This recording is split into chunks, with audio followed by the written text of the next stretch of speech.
Good morning guys. So ayan, meron tayo ditong apricot, isang box.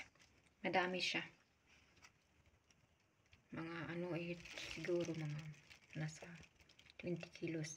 So yung gagawin ko guys, dahil noong Bernes pa ito, ngayon Lunes na. So, yung iba guys ay nasira na siya guys. Ayan. Ayan, tinanggal ko na yung iba. Ayan, nadunot na siya guys.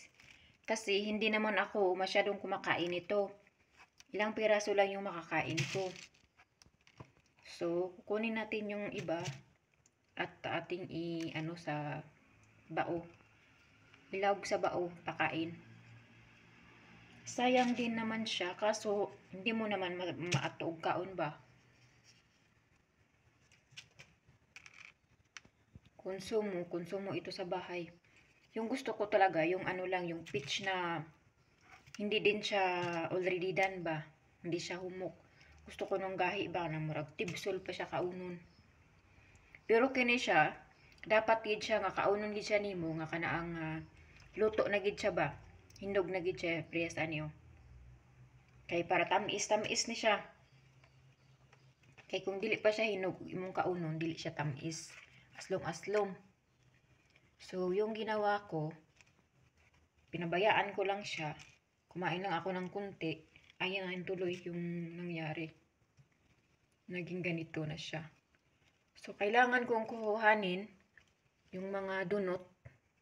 Kaya kung dili ni siya kuhaong dunot, madunot ni sila tanan. Kahit na ibutang mo sa refrigerator, hindi talaga tatalab na mag-ano siya ng ilang araw. Kasi pag prutas kasi, madali lang siyang masira pag hindi mo siya makain.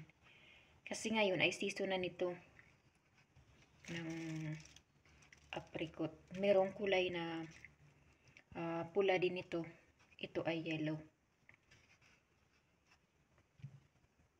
Dati gumawa ako ng jam, pero hindi din ako kumain.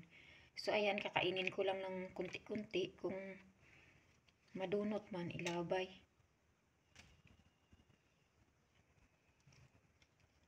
Kasi meron pang ang apple, hindi pa naubos.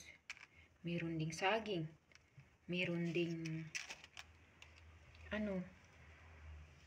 watermelon. Melon. Basta pag summer dito, madaming prutas. Anong gusto mong kainin na prutas? Pwede mong kainin.